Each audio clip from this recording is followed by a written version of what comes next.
Mjekët thanë se djali i milionerit kishte vetëm 5 ditë jetë, por një djalë rrugë bëri diçka që ndryshoi gjithçka. Miguel e mbajti dorën e Guillermes në park. Karroca e rrotave bosh priste më të keqen. Renato u ul në gjunjë i dëshpëruar, por Miguel i përshpëriti, unë nuk do të lë të vdesësh. Renato ngriti kokën. Për herë të parë, kishte shpresë. Shpresa që shkëlqeu në sytë e Renatos zgjati vetëm disa sekonda, përpara se realiteti të godiste sërish si një grusht në stomak. Ai u ngrit ngadalë, me këmbët që i dridheshin, jo vetëm nga lodhja fizike, por nga pesha emocionale që mbante prej muajsh. Çdo hap ishte një luftë kundër dëshpërimit që ishte bërë shoqëruesi i tij i përhershëm që nga diagnoza shkatëruese që ia ndryshoi jetën përgjithmonë. Ai u afrua të dy djemtë që ende shikonin njëri tjetrin duke mbajtur duart dhe, për herë të parë pas shumë kohe, vuri re se i biri nuk po ankohej për dhimbje dhe nuk po kërkonte të ulej. Dielli i pasdites filtrohej përmes pemëve të vjetra të parkut, duke krijuar hije vallëzuese në tokë, ku dy fëmijë qëndronin të bashkuar nga diçka që as vetë nuk mund ta shpjegonin plotësisht. Ishte sikur një forcë e padukshme i mbante të lidhur. Miguel, e di që ke një zemër të mirë, por mjekët kanë provuar gjithçka që ekziston në mjekësinë moderne, tha Renato me zë të rënduar. Nuk ka shërim për atë që ka djali im. Kemi konsultuar specialistët më të mirë në vend dhe jashtë ti. Kam shpenzuar më shumë para se sa fitojnë disa njerëz në një jetë të tërë. Miguel e dëgjoi me qetësi dhe pastaj e lëshoi dorën e Guillermes për një çast, duke u kthyer plotësisht nga Renato. Sytë e tij kafe shkëlqenin me një vendosmëri të pazakontë për një fëmijë 8 vjeçar që jetonte në rrugë. A keni provuar ndonjëherë të luteni vërtet? E pyeti ai thjesht. Pyetja e kapi Renaton krejtësisht të papërgatitur. Ai, që gjithmonë kishte zgjidhur gjithçka me para, strategji dhe plane, nuk kishte menduar kur seriozisht për fen. Heshti për disa sekonda që ju dukën si një përjetësi. Të lutem, përsëriti ai me zë të ulët. Po, tha Miguel me qetësi, ti kërkosh ndihmë atij që e krijoi trupin e Guillermes dhe di saktësisht si ta shëroi. Në atë çast, Guillerme e tërhoqi lehtë mëngën e babait. Babi, unë pash Miguelin në ëndër mbrëm. Ai po më ndihmonte të ecja dhe ne po vraponim në park. Renato ndjeu një të dridhur që i përshkoi gjithë trupin. Djali i tij nuk e kishte parë kur Miguelin më parë. Ata u kapën përsëri për dorë. Miguel mbylli sytë dhe filloi të lutej me një sinqeritet të thellë. Ai i kërkoi Zotit shërim për Guillermen, jo me fjalë të mëdha, por me një zemër të pastër dhe të dorëzuar. Renato, edhe pse skeptik, ndjeu lotët t'i rridhnin pa kontroll. Kur lutja mbaroi, një heshtje e thellë mbuloi parkun. Dhe atëherë ndodhi diçka e jashtëzakonshme. Guillerme bëri një hap përpara, pastaj një tjetër dhe një tjetër. Ai po ecte pa dhimbje, pa lodhje, pa frikë. Renato e shikonte i tronditur, me zemrën që i rrite fort. Si po ndihesh, bir? Pyeti ai me zë të dridhur. Jam mirë, babi, u përgjigj Guillerme me buzëqeshje. Nuk më dhemb asgjë. Miguel u kthye nga Renato dhe e pyeti qetësisht, Zoti Renato, tani besoni në mrekulli? Renato nuk dinte çfarë të thoshte. Ai shikoi karrocën e rrotave të braktisur dhe pastaj djalin e tij që qëndronte i shëndetshëm pranë një peme. Ndoshta ka gjëra që nuk i kuptojmë, tha ai më në fund. Miguel buzëqeshi. Në rrugë kam mësuar se ka 2 mënyra për ta parë botën. Njëra është të besosh vetëm atë që sheh. Tjetra është të besosh se ka forca më të mëdha që veprojnë edhe kur nuk i shohim. Kur Renato e pyeti se nga e kishte mësuar këtë besim, Miguel foli për nënën e tij, e cila kishte ndëruar jetë kur ai ishte 6 vjeç. Ajo i kishte mësuar të besonte edhe në momentet më të errëta. Kjo i bashkoi edhe më shumë 2 djemë, të dy të prekur nga humbja dhe dhimbja. Në fund, Guillerme e përqafoi Miguelin fort. Ti je miku im, i tha. Dhe në atë park, mes një fëmije të pasur dhe një fëmije rruge, lindi një miqësi dhe një mrekulli që ndryshoi jetët e tyre përgjithmonë. Kam një propozim shumë serioz për të bërë për ty, tha Renato, me zërin e mbushur nga një emocion i thellë që nuk përpiqej më ta fshite. Ishte një ndjenje e përzier mirënjohjeje të pafundme, shpresë të rilindur dhe bindjeje se ai djalë i jashtëzakonshëm meritonte shumë më tepër se sa jeta i kishte dhënë deri atëherë.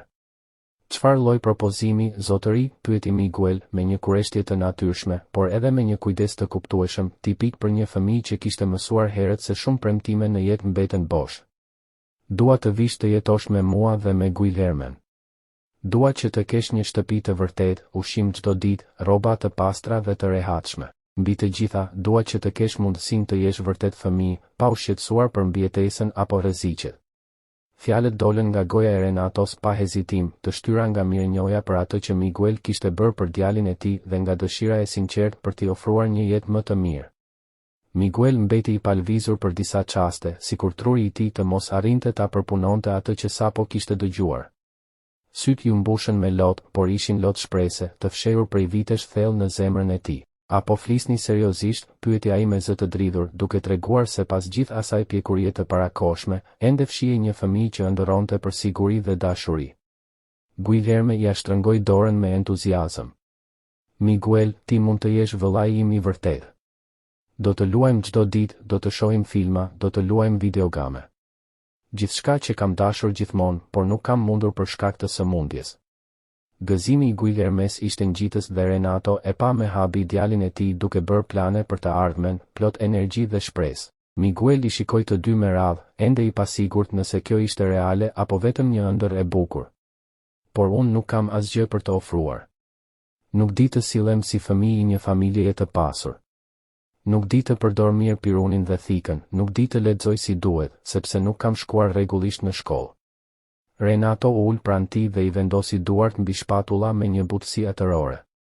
Miguel, ti na ke dhënë dhuratën më të madhe, shpresën dhe shëndetin e djalit tim.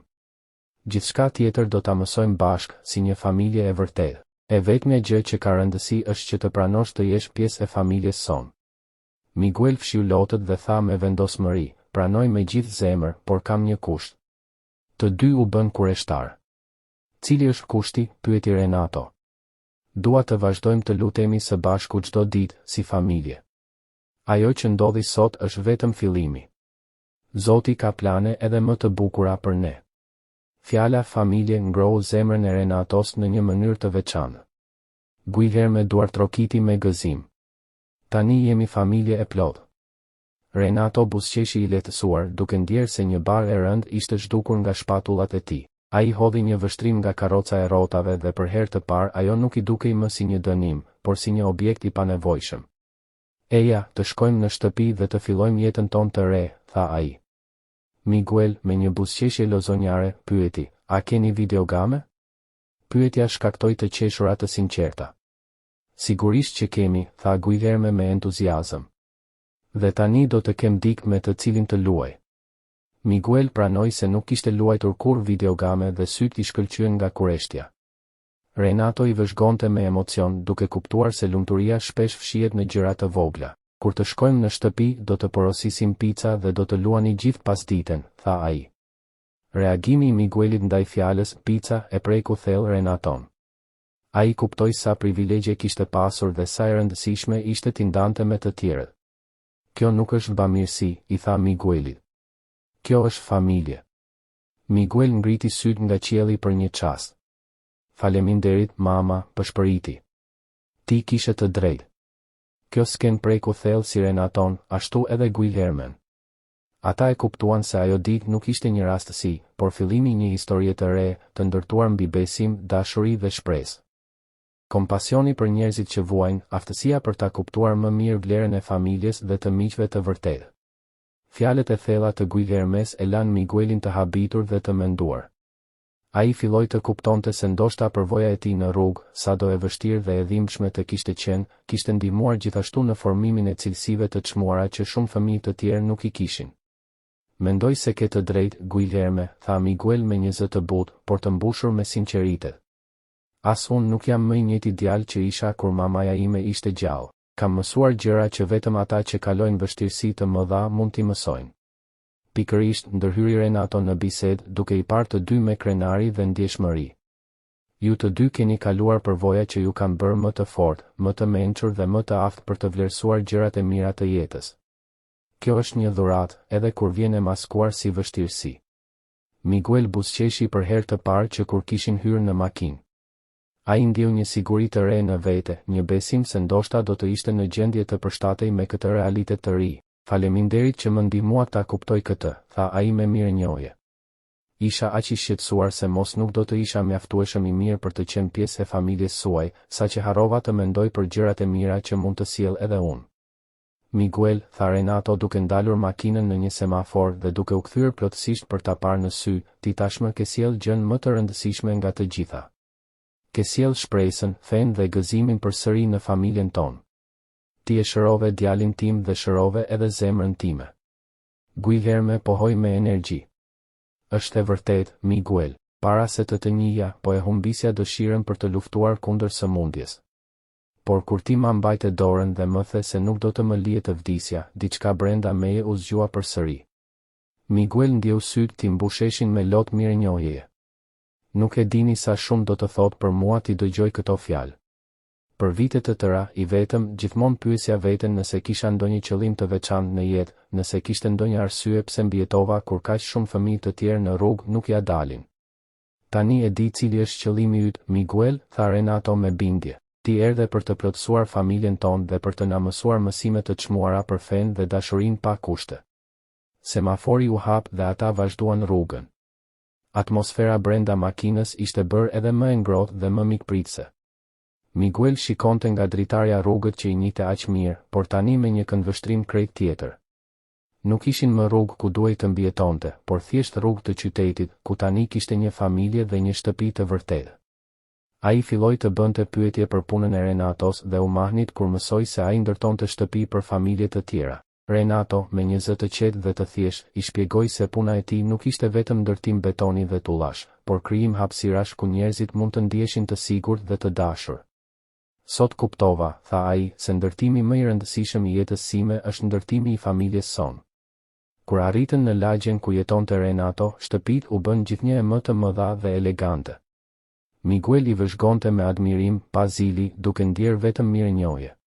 Shtëpit këtu janë shumë të mëdha, tha ai me respekt. Janë vërtet të bukura, u përgjigj Renato, por mësimi më I madh që mësova sot është se një shtëpi bëhet vërtet një shtëpi vetëm kur ka dashuri brenda saj. Kur makina u ndal përpara shtëpisë së tyre, Renato tha me butësi, ajo është shtëpia jon, Miguel. Tani është edhe shtëpia jote. Miguel zbriti nga makina me zemrën që I rrite fort. Ai pa kopshtin, arkitekturën elegante dhe ndjeu një përzierje emocionesh që e la pa fjalë. Brenda, gjithçka ishte e ngrohtë dhe mikpritëse, plot fotografi familjare dhe një ndjenjë të thellë rehatie. Guilherme e mori për dorë dhe I tregoi çdo dhomë me entuziazëm, derisa arritën në dhomën që do ta ndanin së bashku. Aty ishte një shtrat I rregulluar posaçërisht për Miguelin, me çarçaf të pastër dhe jastëk të bullë. Miguel, ky është shtrati yt, tha Guilherme me gëzim. Miguel u ndjej I mbushur me emocion. Ju faleminderit që më pritet kaq ngrohtë dhe më bëtë të ndihem sikur kam më në fund një familje të vërtetë, tha ai me zë të dridhur.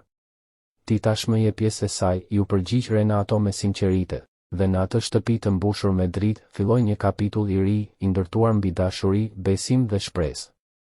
Renato ishte I sigurt se Miguel, pa asnjë dyshim, do ta adhuronte edhe zonjën Maria. Djali kishte një respekt të natyrshëm dhe spontan për të moshuarit, diçka vërtet e rrallë për një fëmijë të moshës së tij. Renato hodhi një sy në orën e dorës dhe u habit kur kuptoi se koha kishte kaluar shumë më shpejt nga sa I kishte imagjinuar gjatë asaj bisede të thellë dhe zbuluese. Zonja Maria, për sa kohë mendoni se mund të përgatisni këtë darkë të veçantë? E pyeti ai me butësi. Maksimumi 2 orë, zotëri Renato.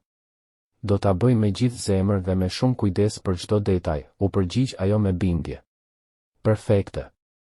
Ndërkohë, do të mbyllen në zyrë për të bërë disa telefonata të rëndësishme dhe për të nisur menjëherë zgjidhjen e çështjeve ligjore dhe dokumentacionit të Miguelit. Para se të dilte nga kuzhina, Renato u ndal, u kthye dhe e shikoi zonjën Maria me mirënjohje të thellë.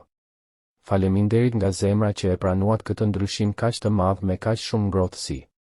E di që nuk është e lehtë të ndryshohet rutina e shtëpisë në mënyrë kaq të papritur. Zotëri Renato, tha ajo me qetësi, gjatë këtyre 10 viteve që kam punuar këtu, kam mësuar diçka shumë të rëndësishme. Surprizat më të bukura të jetës vijnë gjithmonë kur nuk I presim. Nëse ky djalë I veçantë solli shërim për Guilhermen dhe gëzim për familjen tuaj, atëherë ai është një bekim hyjnor, jo një problem. Fjalët e saj e qetësuan plotësisht Renaton.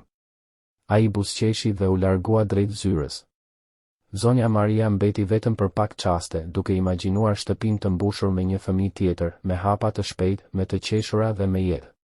Mendimi e mbushi me gëzim. Ajo nisi të përgatiste lazanjen, duke kënduar me zë të ullët një këngë të gëzueshme. Mendimet e saj shkonin vazhdimisht te Migueli, djali që kishte ardhur papritur dhe kishte ndryshuar gjithçka brenda pak orësh. Nga kati I sipërm dëgjoheshin her pas here të qeshura dhe zëri I duruar I Guillermes që I shpjegonte diçka Miguelit. Zonja Maria buzëqeshi me përmallim, duke menduar se Guillerme do të ishte pa dyshim një vëllai I madh I mrekullueshëm dhe mbrojtës. Ndërsa përgatiste salcën, ajo bëri një lutje të heshtur falënderimi. Kishte qenë dëshmitare e shumë dhimbjeve në atë familje, por tani po jetonte një moment të pastër gëzimi dhe shprese. Aroma e ushqimit përhapej në gjithë shtëpinë, duke paralajmëruar një darkë që do të mbetej përgjithmonë në kujtesë. Rreth 40 minuta më vonë, Guillerme zbriti shkallët me vrap, ndërsa Miguel e ndiqte më me kujdes. Ata flisnin me entuziazëm për lojën. Zonja Maria. Thiri Guillerme. Ky është vëllai im I ri, Migueli. Miguel ndaloi në hyrje të kuzhinës, pak I turpshëm. Zonja Maria u afrua me një buzëqeshje të ngrohtë. Pra ti e Migueli që solli kaq shumë gëzim në këtë shtëpi, tha ajo me dashuri. Miguel uli kokën me modesti. Nuk bëra asgjë të veçantë, zonjë. Ne vetëm u lutëm. Zoti bëri mrekullin. Zonja Maria u përkul në nivelin e tyre. Ndonjëherë Zoti përdor njerëz të veçantë si ti për të bërë mrekullit e tij. Guillerme e përqafoi Miguelin nga supi. Ai është I mrekullueshëm edhe në lojra. Mësoj shumë shpejt. Miguel buzëqeshi. Guillerme është një mësues shumë I duruar. Zonja Maria e vështroi lidhjen mes tyre me zemër të ngrohtë. Kjo është shtëpia jote tani, Miguel. Mund të më kërkosh gjithçka. Faleminderit. Nuk kam pasur kur një shtëpi të vërtet, u përgjigj ai me sinqeritet. Ke ndonjë ushqim të preferuar? E pyeti ajo. Miguel mendoi pak. Gjithmonë kam dashur të provoj një picë të vërtetë. Atëherë sonte do të ketë picë, tha ajo me gëzim. Sytë e Miguelit u ndriçuan nga gëzimi. Pak më vonë, Renato u kthye nga zyra. Fola me avokatët dhe shkollën. Nesër fillojmë dokumentet. Dhe të hënën do të shkosh në shkollë. Miguel u ndje pak nervoz. Kam frikë se mos nuk jam në nivelin e të tjerëve. Mos u shqetëso, e siguroi Renato. Ne do të ndihmojmë, edhe unë, shtoi zonja Maria. Miguel I pa të gjithë me mirënjohje. Ju premtoj se do të përpiqem shumë. Ti tashmë na bën krenar, tha Guillerme. Më vonë, Miguel ndihmoi zonjën Maria në kuzhinë. Ajo e pyeti si kishte ruajtur besimin pas gjithë vuajtjeve. Mamaja më mësoi se zemërimi është si helm, u përgjigj ai. Vetëm falja na bën të lirë. Sytë e saj u mbushën me lodh. Më pas erdhi koha e darkës.